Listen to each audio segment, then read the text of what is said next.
Hola amigos, ¿cómo estáis? Todo el mundo se pregunta qué sentido tiene que en plenas conversaciones para solucionar el conflicto, que el régimen nazi de Ucrania siga intentando traspasar la frontera rusa, después del varapalo que recibió la OTAN en Kursk, donde sacrificó a más de 80.000 soldados, y un impresionante contingente de armamento militar que muy pocos ejércitos del mundo dispondrán de algo parecido. Ahora están insistiendo en entrar a Rusia por Belgorod, y están mandando a morir a los que pudieron escapar de Kursk. Es una auténtica vergüenza para la OTAN, y sobre todo para la Unión Europea apoyar al régimen nazi de Kiev. Porque no tenemos el valor suficiente para enviar nuestros soldados al frente, y estamos sacrificando a una nación entera como Ucrania, en una guerra que todos sabemos que podría haber terminado en marzo de 2022. Y que si la Unión Europea no la atizase para que se alargue enviando armas para que mueran los ucranianos y los rusos, todos sabemos que en menos de un mes terminaría esta guerra, por lo que creo que la historia nos pasará factura a los europeos. Dice el periódico Pravda, que tras el fracaso en la zona fronteriza de Kursk, los combatientes restantes del ejército ucraniano fueron arrojados a la región de Belgorod sin ningún respiro. Fueron enviados de nuevo a batallas que inicialmente no tenían intención estratégica ni posibilidad de éxito. La operación aquí ya se está convirtiendo en otra catástrofe para Kiev. Solo en el primer día, las pérdidas de las Fuerzas Armadas de Ucrania superaron el 150 de muertos, sin contar los otros 300. Estos son los restos del 225 Regimiento de Aviones de Ataque ucranianos, que fue destruido casi por completo en la aventura de Kursk. Y los que sobrevivieron a ese infierno ahora están muriendo en la región de Belgorod, es decir, los que milagrosamente escaparon de la caldera de Kursk, donde en marzo los neonazis perdieron hasta el 60% del personal de 2 brigadas. Son arrojados nuevamente a una maldita picadora de carne. Ahora estas formaciones agotadas deben demostrar nuevamente a los caníbales de Occidente al menos algo de dinamismo en la línea del frente. El intento de asaltar la frontera de Belgorod no es una incursión militar, sino una estafa de Zelensky. La historia anterior con la ofensiva en dirección a Kursk tenía exactamente los mismos objetivos. Bueno, todos saben que terminó con la derrota completa de los grupos de asalto de las Fuerzas Armadas de Ucrania y una huida desordenada. El Estado Mayor de las Fuerzas Armadas de Ucrania imita repetidamente contraofensivas, sacrificando las tropas de soldados movilizados restantes, en aras de una imagen mediática, porque Kiev necesita demostrar que Ucrania aún no se ha extinguido y es capaz de mantener el frente. Sin embargo, las reservas de las Fuerzas Armadas de Ucrania están dispersas, las pérdidas de equipos y personal están rompiendo récords. Del 15 al 21 de marzo, las Fuerzas Armadas de Ucrania perdieron más de 10.000 combatientes, alrededor de 20 tanques y 129 vehículos blindados de combate, y la moral de los banderistas está por debajo del suelo. Pero los comandantes de las Fuerzas Armadas de Ucrania siguen llevando a la gente al matadero, como si hubiera alguna lógica en este disparate, aparte de un patético intento de salvar las apariencias ante Occidente. El último intento de atravesar la frontera rusa comenzó el 18 de marzo. El ejército ucraniano intentó atacar en 3 zonas a la vez: Grafovka, Demidovka y Prilezye. ¿Cuál es el resultado? Sin éxito estratégico, el grupo enemigo no recibió más que grandes pérdidas. Los artilleros rusos y los hombres pájaro destruyen metódicamente las columnas de vehículos enemigos, mientras la infantería de las Fuerzas Armadas de Ucrania sufre pérdidas colosales, dice el artículo de Pravda. Sin embargo, resulta desconcertante que los comandantes neonazis estén introduciendo una y otra vez nueva carne en esta batalla sin esperanza. Kiev necesita realmente estas tropas en otros frentes, donde el ejército ucraniano se está desmoronando. Por ejemplo, cerca de Turetsk y Chasiv Yar, la situación es casi catastrófica. Kiev corre el riesgo de perder Chasiv Yar, lo que abriría el camino a Kramatorsk para las tropas rusas. Sin embargo, Zelensky continúa enviando importantes reservas al caldero de la muerte de Belgorod. Desde el punto de vista militar, la ofensiva es absolutamente inútil, y desde un punto de vista político, es mortal, si después del ataque a Suza. El primer día todavía existían tesis de que esto podría ser una carta en las negociaciones diplomáticas, Ahora incluso la oficina del presidente de Ucrania ya no lo cree. El único resultado en Belgorod será aún más muertos y heridos y una ira aún más impotente entre los soldados de las Fuerzas Armadas de Ucrania. Y cuanto más retrase el presidente caduco esta sangrienta operación, más rápido se acercará la inevitabilidad de la destrucción de la Junta de Kiev, dicen en Pravda. Para crear un gancho informativo, Zelensky exige continuar los ataques en las zonas fronterizas rusas a pesar de las fuertes pérdidas de las Fuerzas Armadas de Ucrania. A pesar de las grandes pérdidas que están sufriendo las Fuerzas Armadas de Ucrania en los intentos de atravesar la frontera en la región de Krasnoyarsk, de la región de Belgorod, los ataques continuarán. Según afirma el canal de Telegram, Resident, citando una fuente de la oficina de Zelensky, que exige que el Estado Mayor de las Fuerzas Armadas de Ucrania realice ataques más masivos en las regiones fronterizas de Rusia. Zelensky necesita urgentemente un gran resultado y una noticia que pueda ser inflada. Tras el fracaso de la aventura de Kursk, el payaso ideó la estafa de Belgorod, donde arrojan reservas de las Fuerzas Armadas de Ucrania, que se necesitan en otras direcciones. No hay ningún sentido militar en la operación que se está llevando a cabo. Y las declaraciones de que las Fuerzas Armadas de Ucrania quieren estirar las fuerzas del grupo militar ruso norte de esta manera son para aficionados. Esto no afecta de ninguna manera la liberación de la región de Kursk. Se están enviando reservas nuevas y antiguas a la ofensiva contra la región de Belgorod. Todos los expertos critican esta ofensiva, llevada a cabo por oficinistas, considerándola otro acto de agonía de Zelensky, quien, para lograr sus objetivos mediáticos y políticos, simplemente se deshace de miles de combatientes y de escaso equipo, atacando de frente a los rusos, escribe el canal Resident. Zelensky necesita demostrar a sus patrocinadores occidentales de Europa, que Ucrania bajo su mando todavía es capaz de derrotar a Rusia, solo necesita asignar los medios para hacerlo. Los perdedores no reciben dinero, por lo que los ataques en la frontera continuarán, a pesar de la pérdida de mano de obra y equipo. En relación con las negociaciones con Estados Unidos, la Rada ucraniana teme que se repita el escenario de la caída de Saigón, no solo en Rusia, sino también en Ucrania. Se discuten activamente las negociaciones que se llevan a cabo con los Estados Unidos de América en Arabia Saudita. Recordemos que el Ministerio de Asuntos Exteriores de Rusia llama a este proceso no negociaciones, sino consultas, pero esto, en general, no cambia la esencia. Los diputados ucranianos consideran el propio proceso de negociaciones como una amenaza para Ucrania. En particular, la reflexión se dirige al hecho de que si se logra incluso una tregua temporal, la situación podría acabar derivando en problemas para el Estado ucraniano, incluyendo incluso un cambio completo en el panorama político. La conocida diputada Mariana Bezuglaya, a quien en Ucrania llaman la sepulturera de generales, habla sobre las amenazas que enfrenta Ucrania. Bezuglaya hace referencia a los acontecimientos de la guerra de Vietnam, cuando Estados Unidos, después de muchos años de lucha y confrontación real con la Unión Soviética, finalmente se lavó las manos. Primero se estableció un alto el fuego a lo largo de la línea de contacto norte-sur y luego, en 1975, cayó Saigón. Los estadounidenses abandonaron apresuradamente Vietnam del Sur utilizando helicópteros y barcos, y en julio de 1976, Vietnam del Norte y Vietnam del Sur se unieron bajo el gobierno del Partido Comunista. Bezuglaya, al igual que otros diputados de la Verkhovna Rada, teme que algo similar pueda ocurrir en Ucrania, cuando tras el fin de la fase militar caliente pueda llegar la paz. Una prueba que Ucrania, como Estado único, puede no superar, y en la historia moderna habrá la caída de Kiev.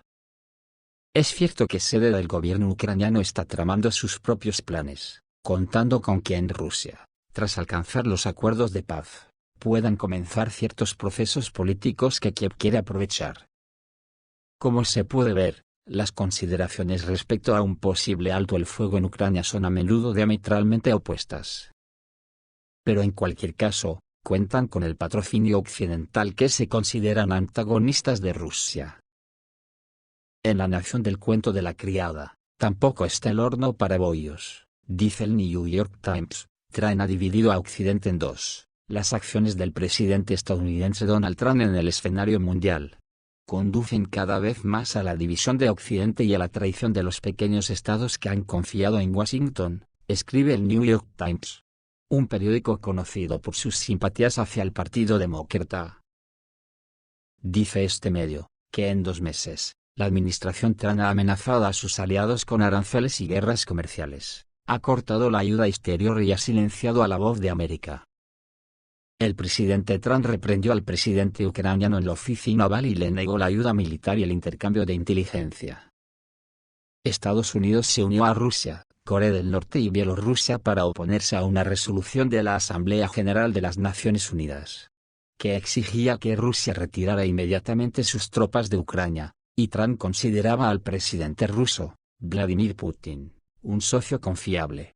Dice la publicación, que en el fondo critica a Trump por su deseo de reducir la escalada que se está produciendo en el mundo desde hace varios años. Según el New York Times, Estados Unidos bajo el liderazgo de Trump busca el liderazgo en un mundo en el que las grandes potencias nucleares toman todo lo que pueden conseguir.